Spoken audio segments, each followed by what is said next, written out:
Friends, എല്ലാവർക്കും ലിജീസ് വ്ളോഗ്സിൻ്റെ പുതിയ വീഡിയോയിലേക്ക് സ്വാഗതം. ഇന്നത്തെ നമ്മുടെ വീഡിയോ എന്ന് പറയുന്നത്, നാട്ടിലേക്ക് പോകുന്നതിന് മുൻപ് എനിക്ക് വീട്ടിൽ ചെയ്തു തീർക്കേണ്ട ഒരുപാട് ജോലികളുണ്ട്. അപ്പോൾ തിരക്ക് പിടിച്ചുള്ള ഒരു വ്ളോഗാണ് ഇന്നത്തെ. പിന്നെ നമ്മുടെ ഇപ്പോൾ 2-3 ദിവസമായിട്ട് എനിക്ക് വീഡിയോ ഒന്നും ഇടാൻ ഒട്ടും തന്നെ സമയം കിട്ടിയില്ല. വളരെ ബിസി ആയിരുന്നു. സ്കൂളിലായാലും നല്ല തിരക്ക്, വീട്ടിൽ വന്നാലും ഞങ്ങൾക്ക് ഒരുപാട് കാര്യങ്ങളുണ്ടായിരുന്നു, വീട്ടിലെ ജോലികളും ഒക്കെ ആയിട്ട്. പിന്നെ ചൂടുമാണ്, ഭയങ്കര ചൂടാണ് ഇപ്പോൾ. അപ്പോൾ സ്കൂളിൽ നിന്ന് വന്നു കഴിയുമ്പോഴേക്കും ഭയങ്കര ക്ഷീണം തോന്നി, അങ്ങനെ കിടന്നുറങ്ങും. പിന്നെ ഉറങ്ങി കഴിയുമ്പോൾ അധികം ടൈം കിട്ടാറില്ല വീഡിയോ പിടിക്കാനൊക്കെ. അതുകൊണ്ടാണ് കേട്ടോ ഈ 2-3 ദിവസങ്ങളിലൊക്കെ വീഡിയോ വരാതിരുന്നത്. എങ്കിലും ഇവിടുന്ന് പറ്റുന്ന പോലെയൊക്കെ വീഡിയോ ഇടുന്നു വിചാരിക്കുന്നു. പിന്നെ അതിനിടയ്ക്ക് യാത്ര തിരക്കും അങ്ങനെയൊക്കെ കാരണം ചിലപ്പോൾ ഇടാൻ പറ്റാത്ത സാഹചര്യങ്ങളൊക്കെ വരും. അപ്പോൾ നിങ്ങൾ എന്തായാലും സപ്പോർട്ട് ചെയ്തോളൂ ആ സമയത്തൊക്കെ. പിന്നെ പറ്റുന്ന പോലെയൊക്കെ ഞാൻ വീഡിയോ ഇടാം. അപ്പം ഇന്നത്തെ എല്ലാ വിശേഷങ്ങളായിട്ട് നമുക്ക് വീഡിയോയിലേക്ക് കിടക്കാം. ഇന്ന് ഞങ്ങളുടെ തന്നെ ക്വാർട്ടേഴ്സിൻ്റെ ഉള്ളിലുള്ള മാവുമേന്നൊക്കെ മാങ്ങ പറിച്ചു കേട്ടോ. അപ്പോൾ അതാ ഇത്രയും മാങ്ങ, ഞങ്ങളുടെ 12 ഫാമിലീസ് ഉണ്ട്. അപ്പോൾ എല്ലാവർക്കും ഒക്കെ ആയിട്ട് വേണ്ടവർക്കൊക്കെ ഷെയർ ചെയ്ത് കൊടുത്ത്. അപ്പോൾ അങ്ങനെ ഞങ്ങൾക്ക് ഇതാ ഈ ഒരു പാക്കറ്റ് നിറച്ച് മാങ്ങ കിട്ടിയിട്ടുണ്ട്. അപ്പോൾ ഈ ഒരു പരുവത്തിലാണ് നമ്മളൊന്ന് പൊട്ടിച്ചെടുത്തിരിക്കുന്നത്. ഇത്രയ്ക്കേ ആയിട്ടുള്ളൂ മാങ്ങ, വലിയ സൈസൊന്നും ആയിട്ടില്ല. പക്ഷേ ഇപ്പോൾ ഈ എല്ലാവരും വീട്ടിലേക്ക് പോകും, നാട്ടിലേക്ക് പോകണം എല്ലാവരും.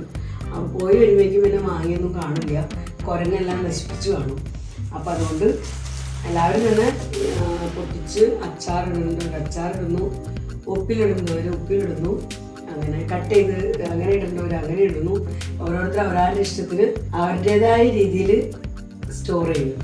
അപ്പോൾ ഞാൻ വിചാരിച്ചിരിക്കുന്നത്, ഞങ്ങൾക്ക് മാങ്ങ ഇതിൻ്റെ തൊണ്ടൊക്കെ കളഞ്ഞ് തൊലിയൊക്കെ കളഞ്ഞ് ചെറിയ കഷ്ണങ്ങളായിട്ട് കട്ട് ചെയ്ത് ഉപ്പിലിട്ട് വെക്കുന്നത് ഭയങ്കര ഇഷ്ടമുണ്ട്. കാരണം അതെടുത്ത് നമുക്ക് പിന്നെ നാട്ടിൽ നിന്നൊക്കെ പോയി വന്നു കഴിയുമ്പോൾ ചട്നിയൊക്കെ ഉണ്ടാക്കാൻ അടിപൊളിയാണ്. ഞങ്ങൾക്ക് ഇവിടെ അങ്ങനത്തെ ഒരു ചട്നി ഇഷ്ടമാണ്. അപ്പോൾ അതുകൊണ്ട് ഞാൻ ആ രീതിയിൽ ഉണ്ടാക്കാമെന്നാണ് വിചാരിച്ചിരിക്കുന്നത്. ഇത് മൊത്തം അങ്ങനെ ഇടാമെന്ന് വെച്ച് കഴിഞ്ഞാൽ അറിയില്ല, ഇട്ട് നോക്കിയിട്ട് വേണം. അത് കുറച്ചൊക്കെ ഉണ്ടെങ്കിൽ പിന്നെ ബാക്കിയുള്ളത് ഫുള്ളായിട്ട് കട്ട് ചെയ്യാണ്ട് ഉപ്പിലിടാൻ അങ്ങനെ എടുക്കും. അപ്പോൾ ഇപ്പോൾ ഞാൻ വിചാരിച്ചിരിക്കുന്നത് തൊണ്ട് കളഞ്ഞിട്ട് കട്ട് ചെയ്തിട്ടാണ്. അപ്പോൾ ഈ രീതിയിൽ കട്ട് ചെയ്തിടാനായിട്ട് ഇന്ന് ഞങ്ങളൊരു ഡിബ്ബ വാങ്ങിച്ചിട്ടുണ്ട് കേട്ടോ. ഹിന്ദിയിൽ ഞങ്ങളിവിടെ പറയുന്നത് ഡിബ്ബാന്ന്, നമ്മൾ മലയാളത്തിൽ ഡബ്ബാന്നായിരിക്കും പറയുന്നത്. അപ്പോൾ അതുകൊണ്ടാണ് ഞാനിപ്പോഴും ഡിബ്ബാന്ന് പറയുന്നത്. പണ്ടും ഇതേപോലെ എനിക്ക് ഞാൻ ഡിബ്ബാന്ന് പറഞ്ഞിട്ട് ഡിബ്ബ അല്ലല്ലോ ചേച്ചി ഡബ്ബാന്നല്ലേ പറയാമെന്ന് ചോദിച്ചു. അപ്പോൾ ഞങ്ങളിങ്ങനെ പറയാറ്. അപ്പോൾ അതായത് ഇതേപോലത്തെ ഒരു ബോട്ടിൽ വാങ്ങിച്ചിട്ടുണ്ട്, ഒരു പ്ലാസ്റ്റിക്കിൻ്റെ കണ്ടെയ്നർ വാങ്ങിച്ചിട്ടുണ്ട്.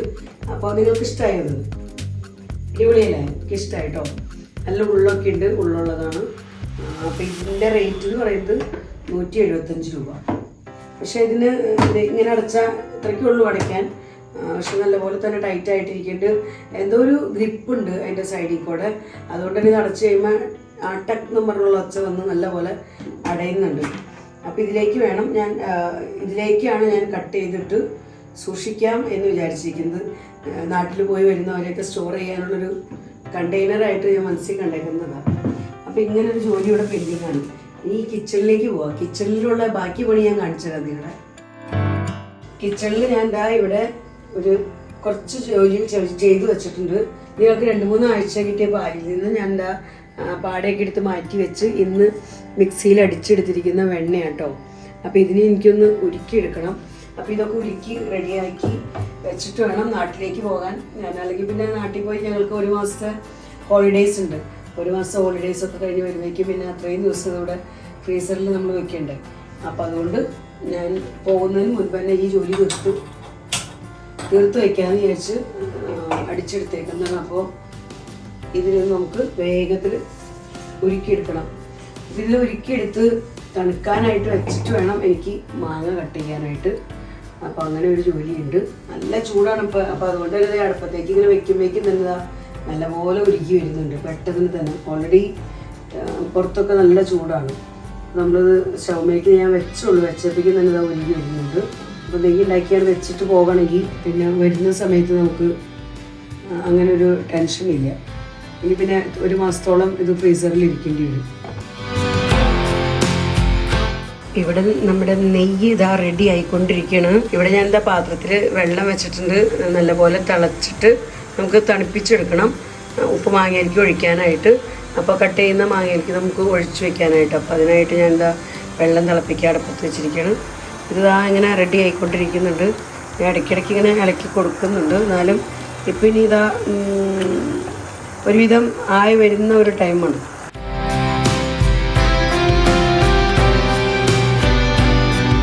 അപ്പോൾ നമ്മളിതാ നെയ്യ് ഉണ്ടാക്കുന്നതിൻ്റെ ഫൈനൽ സ്റ്റേജിലാട്ടോ. ഇത് റെഡിയാക്കി തണുക്കാനായിട്ടൊന്ന് നീക്കി വെച്ചിട്ട് വേണം ഇനി മാങ്ങ കട്ട് ചെയ്യാനായിട്ട്.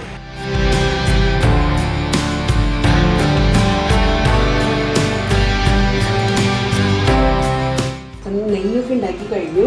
അപ്പോൾ ഞാനോടത്ത് ഇനി വേഗത്തിൽ തന്നെ മാങ്ങ തൊണ്ട് കളഞ്ഞ്, ഞങ്ങൾ തൊണ്ട് കളഞ്ഞിട്ടോ പറയാറ്, മാങ്ങ തൊണ്ട് കളയുക.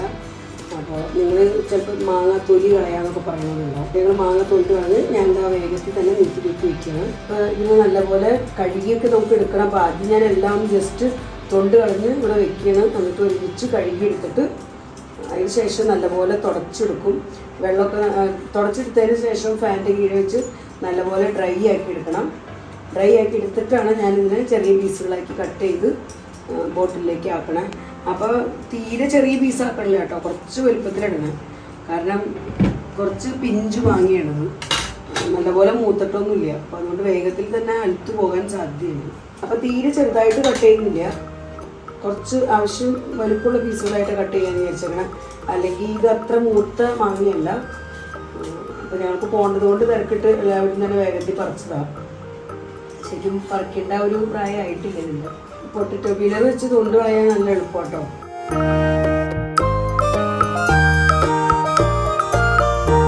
അപ്പോൾ അങ്ങനെ മാങ്ങ എല്ലാം തൊണ്ട് കളഞ്ഞെടുത്തു കേട്ടോ. കംപ്ലീറ്റ് മാങ്ങ ഇതേപോലെ തൊലി കളഞ്ഞെടുത്തിട്ടുണ്ട്. അപ്പോൾ ചേട്ടനും കൂടെ എന്നെ സഹായിച്ചു കേട്ടോ. ഞങ്ങൾ രണ്ടുപേരും കൂടെ വേഗത്തിൽ തന്നെ 2 കുരുവാക്കി വെച്ച് വേഗത്തിൽ തന്നെ ക്ലീൻ ആക്കി എടുത്തു. ഇനി ഇത് നല്ലപോലെ വാഷ് ചെയ്ത് വെള്ളമൊക്കെ കളഞ്ഞ് തുടച്ച് ഡ്രൈ ആക്കി എടുത്തിട്ട് വേണം എനിക്ക് കട്ട് ചെയ്യാനായിട്ട്. അപ്പോൾ ഞാൻ നെയ്യ് ഉണ്ടാക്കലൊക്കെ കഴിഞ്ഞു കേട്ടോ. നെയ്യൊക്കെ ഉണ്ടാക്കി ഇതാ കുപ്പിയിൽ റെഡിയാക്കി വെച്ചിട്ടുണ്ട്. നമുക്ക് ഇത്രയും നെയ്യ് കിട്ടിയിട്ടൊന്ന് ഇത്രയും നെയ്യ് ഉണ്ടാക്കിയിട്ടുണ്ട്. അപ്പോൾ അങ്ങനെ നെയ്യുടെ പണിയൊക്കെ കഴിഞ്ഞ് പിന്നെ ഞാൻ എന്താ മാങ്ങയുടെ പണി സ്റ്റാർട്ട് ചെയ്തായിരുന്നു. അപ്പോൾ മാങ്ങ ഒരുവിധം സെറ്റായിട്ടുണ്ട്. മാങ്ങേനെ ഞാൻ ഫുൾ കട്ട് ചെയ്തെടുത്തു. ആദ്യം തന്നെ വാഷ് ചെയ്ത് തുടച്ചൊക്കെ എടുത്ത് പിന്നെ കട്ട് ചെയ്ത് ഉപ്പും വെള്ളം തിളപ്പിച്ച് തണുപ്പിച്ചു. ഉപ്പ് ചേർത്തിട്ടോ, വെള്ളത്തിൽ ഉപ്പ് നല്ലപോലെ ചേർത്തിട്ടുണ്ട്. പിന്നെ കുറച്ച് ഉപ്പ് ഞാൻ ഇതിൻ്റെ മുകളിൽ കൂടെ ഇട്ട് കൊടുത്തു. അപ്പോൾ അങ്ങനെ നമ്മുടെ മാങ്ങ കറക്റ്റ് ഈ ബോട്ടിൽ കറക്റ്റ് ഭാഗമായിരുന്നു കേട്ടോ. ഞാൻ കട്ട് ചെയ്തെടുത്ത ഫുൾ മാങ്ങയും കറക്റ്റ് ഇതിനു വേണ്ടി മാത്രമായിട്ടുണ്ടായിരുന്ന, ഇതിനു വേണ്ടി മാത്രം റെഡിയാക്കി വെച്ചിരുന്ന ബോട്ടിലെന്ന് എനിക്ക് തോന്നി. കറക്റ്റ് ഇത്രയും വന്ന് ഒട്ടും ബാക്കിയൊന്നും വന്നിട്ടില്ല. അപ്പോൾ അങ്ങനെ മാങ്ങ ഇവിടെ സെറ്റായിട്ടുണ്ട്, ഉപ്പ് മാങ്ങ. അപ്പോൾ ഇനി ഇത് ഞാൻ എന്താ എടുത്ത് അടച്ച് നീക്കി വെക്കണം. ഇനി എൻ്റെ അടുത്ത ജോലി എന്ന് പറയുന്നത് നമ്മുടെ മെയിൻ ജോലി പാക്കിംഗ് ആണ്. അപ്പോൾ പാക്കിങ്ങിന് എന്താ കൊണ്ടുപോകേണ്ടതെന്നുള്ളതൊക്കെ ഒരുവിധം തീരുമാനമൊക്കെ ആയിട്ടുണ്ട്, എടുത്ത് വെച്ചിട്ടുണ്ട്. പക്ഷെ അതിനൊന്നും അറേഞ്ച് ചെയ്തിട്ടില്ല, ബോക്സിലേക്ക് എടുത്ത് വെച്ചിട്ടില്ല. പ്രസ് ചെയ്തൊക്കെ റെഡിയാക്കിയൊക്കെ വെച്ചിട്ടുണ്ട്. അപ്പോൾ നമുക്കിനി വേഗത്തിൽ പെട്ടി പാക്ക് ചെയ്താലോ. അപ്പോൾ അതാ ഞങ്ങളുടെ വീട് കണ്ടില്ലേ. അപ്പോൾ എല്ലാം ഒരുവിധം കൊണ്ടുപോകേണ്ട ഐറ്റംസുകളെല്ലാം ഞങ്ങളിവിടെ കൊടുന്ന് തള്ളിയേക്കാണ് കേട്ടോ. പെട്ടിയും പിന്നെ ബാഗുകളും പിന്നെ കൊണ്ടുപോകേണ്ട ഡ്രസ്സുകളെല്ലാം കവറിലായിട്ടും കുറച്ച് അറ്റാച്ചതൊക്കെ അങ്ങനെയൊക്കെ തന്നെ സെപ്പറേറ്റ് ആയിട്ടൊക്കെ വെച്ചിരിക്കുകയാണ്. പെട്ടി എടുത്ത് ഞങ്ങൾ ജസ്റ്റ് ഒന്ന് പൊടിയൊക്കെ തട്ടി എടുത്തിട്ടുണ്ട്. അപ്പോൾ 2 സൂട്ട് കേസ് അല്ലേ ഏട്ടാ, 2 സൂട്ട് കേസ് അല്ലേ കൊണ്ടുപോകണം. 2 സൂട്ട് കേസ് പിന്നെ പിന്നെ ഞങ്ങളുടെ 3 പേരുടെയും ഹാൻഡ് ബാഗുകൾ, അത്രേ ഉള്ളൂ. അപ്പോൾ നമുക്ക് ഒരാൾക്ക് ഫ്ലൈറ്റിനകത്ത് 15 കിലോയോ ലഗേജിൽ കൊണ്ടുപോകാൻ പറ്റുള്ളൂ. പിന്നെ ഷോൾഡറിൽ നമുക്ക് ഷോൾഡർ ബാഗ് 7 കിലോ കൊണ്ടുപോകാം. അപ്പോൾ ഞങ്ങൾ ലഗേജ് പെട്ടിയാണ് ഇപ്പോൾ റെഡിയാക്കിക്കൊണ്ടിരിക്കണേ. അപ്പോൾ നമുക്ക് വേഗത്തിൽ റെഡിയാക്കാം. അപ്പോൾ ഇവിടെ ഐറ്റംസുകളെല്ലാം ഇരിക്കണേ. ഞാനിപ്പോൾ ഞങ്ങളിതാ ഇങ്ങനെ വെയിറ്റ് നോക്കിയിട്ടാട്ടോ, ഓരോന്നിൻ്റെ വെയിറ്റ് നോക്കിയിട്ടാണ് കൊണ്ടുപോകുന്നത്. അല്ലെങ്കിൽ നമുക്ക് എയർപോർട്ടിൽ ചെല്ലുമ്പോൾ ലഗേജിൻ്റെ പ്രോബ്ലം വരും. അപ്പോൾ ഇതുമേ നമുക്ക് വെയിറ്റ് നോക്കാവുന്നതുള്ളൂ ഈ ഒരു മെഷീൻ. അപ്പോൾ ഇത് വെച്ച് ഞങ്ങൾ അതിനാണ് ഇങ്ങനെ കവറിൽ നിറച്ച് വെച്ചിരിക്കുന്നത്. അപ്പോൾ നമുക്ക് ഈ രീതിയിലെടുത്ത് വെയിറ്റ് നോക്കി ചെക്ക് ചെയ്ത് പാക്ക് ചെയ്യാം. അപ്പോൾ 15 കിലോയിൽ കൂടി കഴിഞ്ഞാൽ നമുക്ക് പണി കിട്ടും. അപ്പോൾ അതുകൊണ്ട് അത് നോക്കി ചെക്ക് ചെയ്താൽ കേട്ടോ. അപ്പോൾ ഞാൻ പാക്കിംഗ് ആരംഭിക്കുകയാണ്. അപ്പോൾ ഇത്രയും ഐറ്റംസൊക്കെ ഞങ്ങൾ വെയിറ്റ് നോക്കി വെച്ചിരിക്കുന്നതാണ്. അപ്പോൾ ഇത് ടോട്ടൽ 15 കിലോയേ ഉള്ളൂ. അപ്പോൾ ഈ ഐറ്റംസ് എല്ലാം നമുക്കിനി പെട്ടിയിലേക്ക് വെക്കണം. അപ്പോൾ ഇതിനകത്തൊക്കെ ഇരിക്കുന്നത് നമ്മൾ വാങ്ങിച്ചിരിക്കുന്ന, അവർക്കൊക്കെ കൊണ്ടുപോകാനായിട്ട് വാങ്ങിച്ചിരിക്കുന്ന ഐറ്റംസാണ്.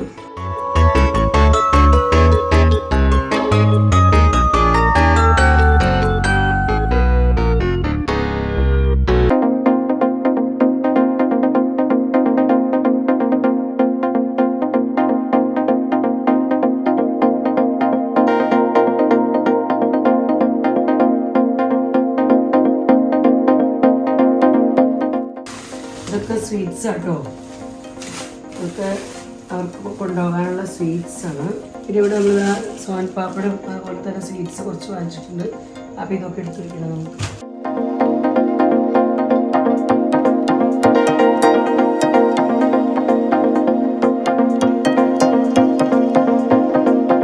ചിലതൊക്കെ വയ്ക്കുമ്പോൾ നമുക്ക് അങ്ങോട്ടൊക്കെ അഡ്ജസ്റ്റ് ചെയ്യേണ്ടി വരും. അപ്പോൾ വെച്ചിട്ടൊന്ന് മാറ്റണം, വെച്ചിട്ടൊന്ന് സൈഡ് തള്ളിയൊക്കെ ഒന്ന് കൊടുത്ത് സെറ്റപ്പ് ആക്കിയിരിക്കും. നമ്മുടെ പെട്ടി അടയില്ല. അപ്പോൾ അങ്ങനെതാ നമ്മുടെ ഈ പെട്ടിയിലേക്കുള്ള ഐറ്റംസ് എല്ലാം റെഡി ആയിട്ടുണ്ട്. ഇത് ഞാൻ ഒരു കവറിലേക്ക് കൂടെ ആക്കിയിട്ട് വയ്ക്കുന്നത്. കാരണം ആഗ്രാപേട്ട അത് ഇത്തിരി വെള്ളം ഒക്കെ പുറത്തേക്ക് ചിലപ്പോൾ വരാൻ സാധ്യതയുള്ളതാണ്. സോൻ പാപ്പട് കുഴപ്പമില്ല, ഇത് കുഴപ്പമില്ല, ഇത് നല്ല പാക്കിങ്ങാണ്.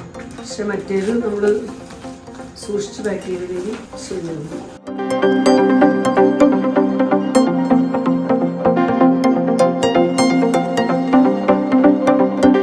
ഇതിലതുകൊണ്ട് ഒരു പാക്കറ്റിലേക്ക് കൂടെ ആക്കിയിട്ട് നമ്മൾ വയ്ക്കുന്നുള്ളൂ.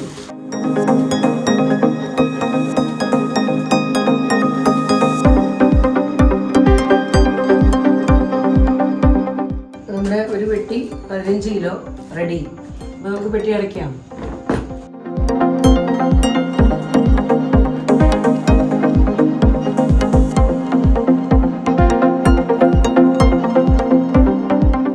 ഒരു പെട്ടി നമ്മൾ സക്സസ്ഫുള്ളി കംപ്ലീറ്റ് ആക്കിയിട്ടുണ്ട്. അപ്പോൾ ഞാനിനി ബാക്കി ഐറ്റംസുകളെല്ലാം ഒന്ന് തൂക്കിയെടുത്ത് റെഡി ആക്കട്ടെ. എന്നിട്ട് നമുക്ക് അടുത്ത പെട്ടി പാക്ക് ചെയ്യും. അപ്പോൾ ഞങ്ങളിത് അടുത്ത പെട്ടിയിലേക്കുള്ള പാക്കിങ്ങിനായിട്ട് എല്ലാം തൂക്കി നോക്കിയൊക്കെ റെഡിയാക്കി വെച്ചിട്ടുണ്ട്. അപ്പോൾ ഇതിലേക്ക് നമുക്ക് 15 കിലോ ഒന്നും ആയിട്ടില്ല കേട്ടോ. ഇപ്പോൾ അത്രയ്ക്കൊന്നും ഇല്ല, ലഗേജ് വളരെ കുറവാണ്. അപ്പോൾ ആൽവിലും ഇല്ല, ഇപ്പോൾ ഞങ്ങൾ 3 പേര് മാത്രമേ ഉള്ളൂ. ചേട്ടൻ്റെ വയ്ക്കാനുണ്ട്, ചേട്ടൻ്റെ തേച്ച് കഴിഞ്ഞിട്ടില്ല. അപ്പോൾ അതുകൊണ്ട് തേച്ച് കഴിഞ്ഞിട്ടുണ്ട് ചേട്ടൻ്റെ എടുത്ത് വയ്ക്കാൻ. എന്നാലും ചേട്ടൻ്റെ കൂടെ വെച്ചാലും 15 കിലോ ഒക്കെ കഷ്ടി ഉണ്ടാവുള്ളൂ. അപ്പോൾ എന്തായാലും നമുക്ക് ഈ പെട്ടിലേക്കുള്ള പാക്കിങ്ങും സ്റ്റാർട്ട് ചെയ്യാം.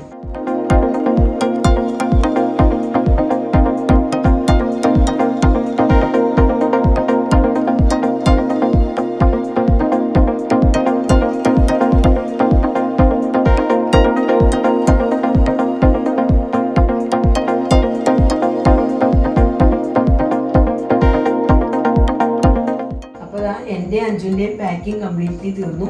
ഈ ചേട്ടൻ്റെ കുറച്ച് ഡ്രസ്സുകളൊക്കെ ഉണ്ട്. ചേട്ടന് നമ്മൾ വയ്ക്കുന്ന അത്രയൊന്നും ചേട്ടന് വയ്ക്കാനില്ല കേട്ടോ, കുറച്ചുള്ളൂ. അത് തേച്ചിട്ട് വേണം. അപ്പോൾ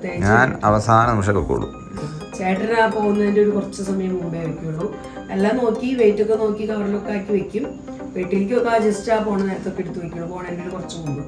അപ്പോൾ അതും കൂടെയൊക്കെ വെക്കാനുള്ളൂ. ബാക്കി ഒരുവിധം ഇമ്പോർട്ടൻ്റ് ഐറ്റംസുകളെല്ലാം നമ്മളിപ്പോൾ വെച്ച് കഴിഞ്ഞു. പിന്നെ ഞങ്ങൾ 1-2 ബാഗ് എക്സ്ട്രാ കൊണ്ടുണ്ട്. കാരണം ഇപ്പോൾ നമ്മൾ പോകുന്ന സമയത്ത് നമുക്ക് അധികം ലഗേജ് ഒന്നുമില്ല. പക്ഷേ നാട്ടിൽ നിന്നൊക്കെ വരുമ്പോൾ നമ്മൾ എന്തെങ്കിലുമൊക്കെ മസാല ഐറ്റംസ് കാര്യങ്ങളൊക്കെ വാങ്ങിക്കുമല്ലോ, ചിപ്സ് കാര്യങ്ങൾ അങ്ങനത്തെ ഐറ്റംസൊക്കെ. അപ്പോൾ നമുക്ക് ചിലപ്പോൾ സ്പേസ് കുറവായിട്ട് തോന്നും. അപ്പോൾ ആ സമയത്ത് നമുക്ക് വയ്ക്കാൻ സ്ഥലമില്ലെങ്കിൽ നമുക്ക് ബാഗ് എന്തെങ്കിലുമൊക്കെ എക്സ്ട്രാ ആവശ്യം വരും. അപ്പോൾ അതുകൊണ്ട് ഞങ്ങൾ 1-2 ബാഗ് എടുത്ത് കയ്യിൽ വെച്ചിട്ടുണ്ട്. അപ്പോൾ അങ്ങനെ നമ്മുടെ പാക്കിംഗ് പരിപാടി അവസാനിക്കേണ്ട ചേട്ടന് മാത്രമേ വെക്കാനുള്ളൂ. അപ്പോൾ എല്ലാം തന്നെ വന്നു കേട്ടോ. ഈ 2 സൂട്ട് കേസായിട്ട് ചേട്ടൻ്റെ കൂടെ പോയി വെച്ച് കഴിഞ്ഞാൽ വന്നോളൂ. പിന്നെ തോളിൽ തൂക്കാനുള്ള ബാഗ് ഉണ്ട്. അതിനകത്ത് എൻ്റെ ബാഗിനകത്ത് എനിക്ക് ലാപ്ടോപ്പ്, അതിൻ്റെ പ്ലഗ് കാര്യങ്ങൾ, വയർ കാര്യങ്ങളൊക്കെ വെക്കാനുള്ളത്. അഞ്ജുവിൻ്റെ ബാഗിനകത്തായാലും അഞ്ജു കുറച്ച് സ്നാക്സ് കാര്യങ്ങൾ, ടോഫീസോ അല്ലെങ്കിൽ ലേസ് അങ്ങനത്തെയൊക്കെ ചിപ്സ് കാര്യങ്ങൾ അങ്ങനത്തെയൊക്കെ അഞ്ജു വയ്ക്കുക. പിന്നെ ചേട്ടൻ്റെ ബാഗിനകത്ത് എന്തായാലും അധികം ഐറ്റംസൊന്നും വയ്ക്കേണ്ട അങ്ങനത്തെ ഐറ്റംസൊന്നും ഇല്ല. ഇനി പോകാൻ നേരത്തൊക്കെ എന്തെങ്കിലുമൊക്കെ വയ്ക്കും. മൊബൈൽ കാര്യങ്ങൾ അങ്ങനെയൊക്കെ എല്ലാവരുടെയും മൊബൈൽ അങ്ങനത്തെ കൊച്ചു ഐറ്റംസൊക്കെ എന്തെങ്കിലുമൊക്കെ ഇനി പറക്കി വയ്ക്കാനൊക്കെ ഈ ബ്രഷ്, പേസ്റ്റ് അങ്ങനത്തെ ഐറ്റംസൊക്കെ വയ്ക്കാനേ ഇനി ബാക്കിയുള്ളൂ. ബാക്കി എല്ലാം തന്നെ നമ്മൾ വെച്ച് കഴിഞ്ഞു. പിന്നെ ഈ എൻ്റെ അടുത്ത ജോലി എന്ന് പറഞ്ഞാൽ എനിക്ക് കിച്ചണിൽ പോകണം. കിച്ചണിൽ നമ്മളെന്തായാലും 1 മാസത്തേക്ക് ആയിട്ട് പോകണമെന്നുള്ള വീടൊക്കെ അടച്ചു കൂട്ടിയിട്ട് എത്ര നമ്മൾ ജനലടച്ചു ഡോറടച്ചു എന്നൊക്കെ പറഞ്ഞാലും പൊടിയൊക്കെ കയറും. പിന്നെ പാറ്റയുടെയും പല്ലിയുടെയൊക്കെ ശല്യം ഉണ്ടാവും. കാരണം ഇതിപ്പോൾ സമ്മർ സീസൺ ആയതുകൊണ്ട് നമ്മുടെ വീട്ടിൽ നമ്മുടെ ഒരു അനക്കം ഇല്ലെങ്കിൽ എന്തായാലും പാറ്റയും പല്ലിയൊക്കെ ചിലപ്പോൾ വരാൻ സാധ്യതയുണ്ട്. അപ്പോൾ എനിക്ക് കിച്ചണിലെ പ്ലേറ്റ്സുകളും അതുപോലെ പാത്രങ്ങൾ അതൊക്കെ പറ്റുന്ന പോലെ, മിക്സിയുടെ ജാറുകൾ അതൊക്കെ പറ്റുന്ന പോലെയൊക്കെ ഒന്ന് പാക്കറ്റുകളിലാക്കി കെട്ടി വെക്കണമെന്ന് ഉണ്ട്. അപ്പോൾ അതും കൂടെ എനിക്ക് ചെയ്യണം. അപ്പോൾ ഇന്നത്തെ ഫുഡൊക്കെ കഴിഞ്ഞിട്ട് വേണം അത് ചെയ്യാമെന്ന് വിചാരിക്കണം. നാളെ കേട്ടോ ഞങ്ങൾ പോകുന്നത്. പിന്നെ നിങ്ങളോട് പറയാനുള്ള ഒരു ഇമ്പോർട്ടൻറ്റ് കാര്യം, നിങ്ങളുടെ എല്ലാവരുടെയും ഇത്രയും വലിയ സപ്പോർട്ടിന് ഒത്തിരി നന്ദി. നമ്മളിപ്പോൾ ഫാമിലി നമ്മുടെ വലുതായിക്കൊണ്ടിരിക്കുന്നു. 24K ആയിട്ടുണ്ട്. അപ്പോൾ നിങ്ങളുടെ എല്ലാവരുടെയും സ്നേഹത്തിനും അതുപോലെ തന്നെ നിങ്ങളുടെ എല്ലാവരുടെയും സപ്പോർട്ടിനും പ്രത്യേകം നന്ദി പറയുകയാണ് ഞാൻ. അപ്പോൾ ഇനിയും ഇതേപോലെ തന്നെ നിങ്ങളുടെ സപ്പോർട്ടൊക്കെ വേണം. ഒരുപക്ഷെ എൻ്റെ ജോലി തിരക്കൊണ്ടൊക്കെ ആയിരിക്കും എനിക്ക് ഡെയിലി ഒന്നും വീഡിയോ ഇടാൻ പറ്റാത്തത്. അപ്പോൾ അതൊക്കെ നിങ്ങളൊന്ന് അഡ്ജസ്റ്റ് ചെയ്യുക. നാട്ടിൽ ചെന്നാലും നമ്മൾ കറങ്ങാൻ പോകുന്ന ദിവസങ്ങളൊക്കെ ഉണ്ടാവും. അപ്പോൾ ആ ദിവസങ്ങളിലൊന്നും ചിലപ്പോൾ എനിക്ക് എഡിറ്റ് ചെയ്യാനും ഇടാനൊക്കെ ഉടനെ തന്നെ ഒന്നും ഇടാനൊന്നും പറ്റില്ല. സമയം കിട്ടുന്ന പോലെയൊക്കെ ഞാൻ ഇടാം കേട്ടോ. അപ്പോൾ ഞങ്ങളുടെ യാത്ര വളരെ സുഖകരമായിരിക്കാൻ പ്രത്യേകം പ്രാർത്ഥിക്കാം. വീഡിയോ എപ്പോഴാണ് വന്നതെന്ന് എനിക്ക് പറയാൻ പറ്റില്ല. ഒരുപക്ഷെ ഞങ്ങളിവിടുന്ന് കയറുന്നതിന് മുൻപ് തന്നെ വീഡിയോ എത്തും. ചിലപ്പോൾ ഞങ്ങൾ നാട്ടിൽ ചെന്നിട്ടായിരിക്കും വീഡിയോ വരാം. അപ്പോൾ അത് നിങ്ങൾ അഡ്ജസ്റ്റ് ചെയ്യുക. പിന്നെ നമ്മുടെ മെയിൻ ഷോപ്പിംഗ് വീഡിയോയും വരുന്നുണ്ട്. അപ്പോൾ അതെല്ലാം നിങ്ങൾ കണ്ട് സപ്പോർട്ട് ചെയ്യണം. നിങ്ങളെല്ലാവരുടെയും സ്നേഹവും സപ്പോർട്ടൊക്കെ പ്രതീക്ഷിക്കുന്നു. അപ്പോൾ ഇന്നത്തെ വീഡിയോ ഞാനിവിടെ അവസാനിപ്പിക്കട്ടോ. വീഡിയോയെക്കുറിച്ചുള്ള അഭിപ്രായങ്ങളെല്ലാം കമൻസിലൂടെ അറിയിക്കാൻ മറക്കരുത്. വീഡിയോ നിങ്ങൾക്ക് ഇഷ്ടപ്പെടുന്നുണ്ടെങ്കിൽ ലൈക്ക് ചെയ്യാനും ഷെയർ ചെയ്യാനും സബ്സ്ക്രൈബ് ചെയ്യാനൊന്നും മറക്കരുത്. ഫേസ്ബുക്കിലാണ് നിങ്ങൾ ഈ വീഡിയോ കാണുന്നതെങ്കിൽ ലിജീസ് വ്ലോഗ്സ് എന്നുള്ള ഫേസ്ബുക്ക് പേജ് ഫോളോ ചെയ്തൊന്ന് സപ്പോർട്ട് ചെയ്യാൻ ഒട്ടും തന്നെ മടിക്കരുത് കേട്ടോ. അപ്പോൾ വേണമെങ്കിൽ നമുക്ക് നല്ലൊരു അടിപൊളി വീഡിയോയുമായി കാണാം. ബൈ.